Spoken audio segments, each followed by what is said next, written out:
நல்லூரில் நேற்றிரவு வாழ்வெட்டு இளைஞர் படுகாயம்.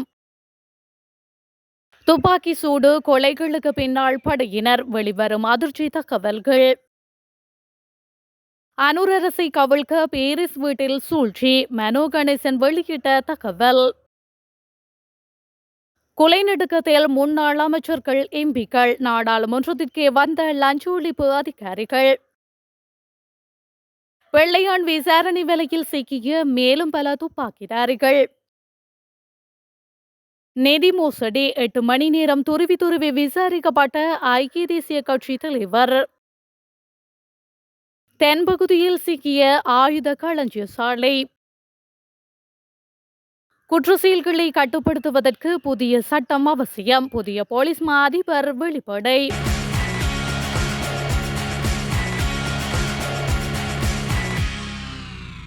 யாழ்ப்பாணம் காவல்துறை பிரிவிற்குட்பட்ட நல்லூர் பகுதியில் நேற்று இரவு 5 பேர் கொண்ட குழு ஒன்றினால் வாள்வெட்டு தாக்குதல் மேற்கொள்ளப்பட்டுள்ளது.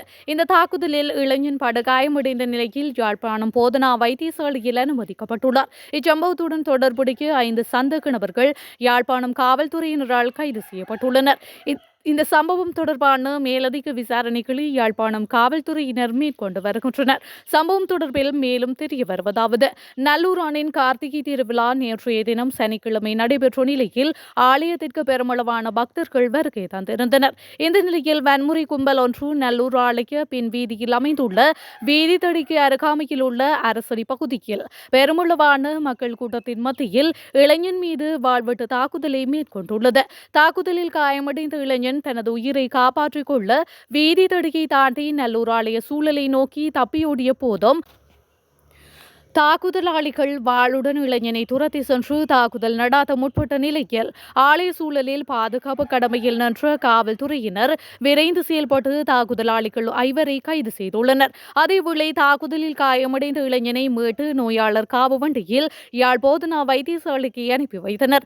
நல்லூர் ஆலய திருவிழா நடைபெற்று வரும் நிலையில் ஆலய சூழலில் 600க்கும் மேற்பட்ட காவல்துறையினர் சிவில் மற்றும் சீருடையில் பாதுகாப்பு பணிகளில் ஈடுபட்டுள்ள நிலையில் வன்முறை கும்பல் ஆலய சூழலில் வாள்வெட்டு தாக்குதலில் துணிந்து ஈடுபட்டமை ஆலயத்திற்கு வந்த பக்தர்கள் மத்தியில் அச்சத்தை ஏற்படுத்தியிருந்தன. அதேவேளை ஆலய சூழலில் மாத்திரமே காவல்துறையினரின் கண்காணிப்பு தீவிரமாக உள்ள நிலையில் நல்லூர் பின்வீதியில் உள்ள திருவிழா கால கடை தெருக்களில் வன்முறை கும்பல்கள் போதைப் பொருட்களை பாவிப்போர் பெண்களுக்கு இடையூறு ஏற்படுத்தி வருவதும் அதிகரித்துள்ளதாகவும் அது தொடர்பிலும் காவல்துறையினர் கவனம் செலுத்த வேண்டும் என கேட்டுக் கொண்டுள்ளனர். லஞ்ச ஒழிப்பு ஆணையத்தின் பல விசாரணை குழுக்கள் நாடாளுமன்றத்திற்கு வருகை தந்து கடந்த காலங்களில் ஊழல் குற்றச்சாட்டுகளுக்கு உள்ளான 20க்கும் மேற்பட்ட முன்னாள் எம்பிக்கள் மற்றும் அமைச்சர்கள் பெற்ற கொடுப்பனவுகள் மற்றும் சலுகைகள் தொடர்பான விசாரணை நடாத்தி வருவதாக தெரிவிக்கப்படுகின்றது. லஞ்ச ஒழிப்பு ஆணைய விசாரணை குழுக்கள் இந்த தகவல்களை பெற நாடாளுமன்ற பதிவு அலுவலகம் மற்றும் நாடாளுமன்ற சேவைகள் பணியகத்தின் உதவியையும் நாடியுள்ளன. மேலும் இந்த விசாரணையின் நோக்கம் முன்னாள் எம்பிக்கள் மற்றும் அமைச்சர்கள் வசம் உள்ள சொத்துக்களை சரிபார்ப்பதாகும் என்றும் தெரிவிக்கப்படுகின்றது. நாடாளுமன்றம் கூட்டத்தொடர் இல்லாத நாட்களில் லஞ்ச ஒழிப்பு ஆணைய விசாரணை குழுக்கள் தகவல்களை சேகரிக்கின்றமையும் குறிப்பிடத்தக்கது. சிவனேசதுரை சந்திரகாந்தன் எனப்படும் பிள்ளையானின் கீழ் பணியாற்றிய 6 துப்பாக்கிதாரிகளை கைது செய்ய குற்றப்புலனாய்வு திணைக்களம் விசாரணைகளை தொடங்கியுள்ளதாக தகவல் வெளியாகியுள்ளது. பிள்ளையான் மற்றும் கிழக்கு மாகாண சபை உறுப்பினர் இனிய பாரதி எனப்படும் கேஷ் புஷ்பகுமார் ஆகியோரிடம் நடாத்தப்பட்ட நீண்ட விசாரணைகளின் போது இந்த குழு பற்றிய தகவல்கள் தெரியவந்துள்ளதாக கூறப்படுகின்றது. கிழக்கு மாகாணத்தில் கடத்தல்கள், காணாமல் போதல்கள் மற்றும் துப்பாக்கி சூடு சம்பவங்களில் ஈடுபட்டதாக பிள்ளையான் மற்றும் இனிய பாரதி மீது குற்றச்சாட்டுகள் சுமத்தப்பட்டுள்ளன.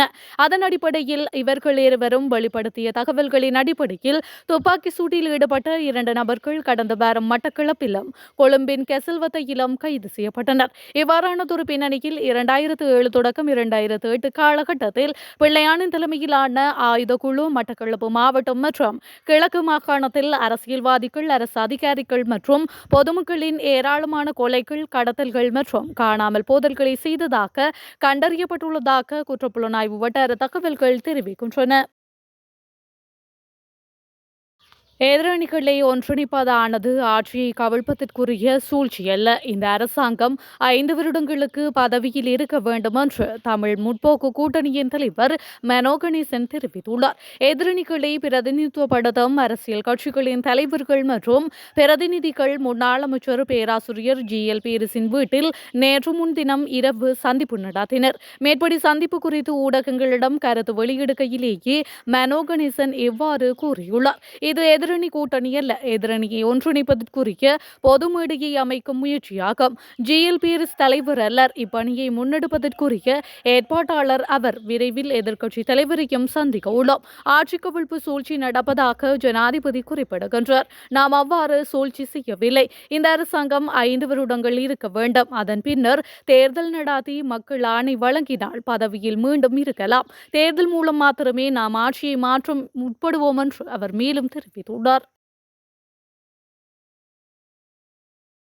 நாட்டில் நடந்த துப்பாக்கி சூடு, கொலை மற்றும் போதைப்பொருள் கடத்தல் வலையமைப்புகளில் ஸ்ரீலங்கா பாதுகாப்பு படைகளை சேர்ந்த பலர் நேரடியாக ஈடுபட்டுள்ளனர் என்ற தகவல் வெளியாகியுள்ளதாக கொழும்பு ஊடகம் ஒன்று அதிர்ச்சி தகவலை வெளியிட்டுள்ளது. இது தொடர்பாக காவல்துறை, புலனாய்வு அமைப்புகள் மற்றும் முப்படைகள் தனித்தனியாக உள்ளக விசாரணைகளை தொடங்கியுள்ளன. மேலும் குற்றங்கள் குறித்து காவல்துறையினர் விசாரணைகளை நடாத்தி வருகின்றனர்.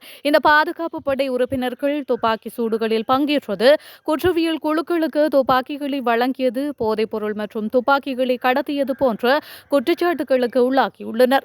விசாரணை முடிந்ததும் சந்தேக நபர்கள் உடனடியாக கைது செய்யப்பட உள்ளனர். மேலும் காவல்துறை மற்றும் இராணுவத்திடமிருந்து ஆயுதங்களை கடத்தியதில் ஈடுபட்டவர்கள் மற்றும் விடுதலை புலிகளால் அரசாங்கத்திடம் ஒப்படைக்கப்பட்ட துப்பாக்கிகளை முகாம்களில் இருந்து கடத்தல்களை செய்தவர்கள் பற்றிய தகவல்களும் வெளியாகியுள்ளன.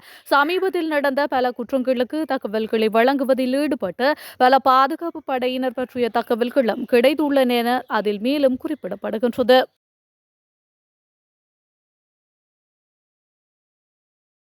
நிதி மோசடி தொடர்பான விசாரணைக்காக ஐக்கிய தேசிய கட்சியின் தலைவர் வஜிர அபேவர்த்தன நிதி குற்றப்புலனாய்வு பிரிவுக்கு அழைக்கப்பட்டுள்ளார்.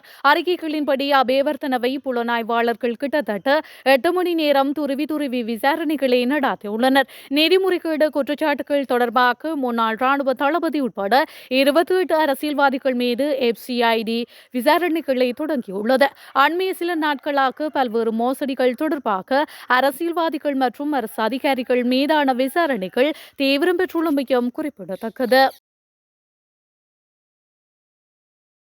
குற்ற செயல்களை முழுமையாக கட்டுப்படுத்துவதற்கு புதிய சட்ட ஏற்பாடுகள் மிகவும் அவசியம் என புதிய போலீஸ் மாதிபர் சட்டத்தரணி பெரியந்த வீரசூரிய தெரிவித்துள்ளார். இது தொடர்பில் ஊடகங்களிடம் அவர் மேலும் கூறுகையில், நாட்டில் இடம்பெறும் குற்ற செயல்களை தடுப்பதற்கு தேவையான நடவடிக்கைகள் முன்னெடுக்கப்பட்டு வருகின்றன.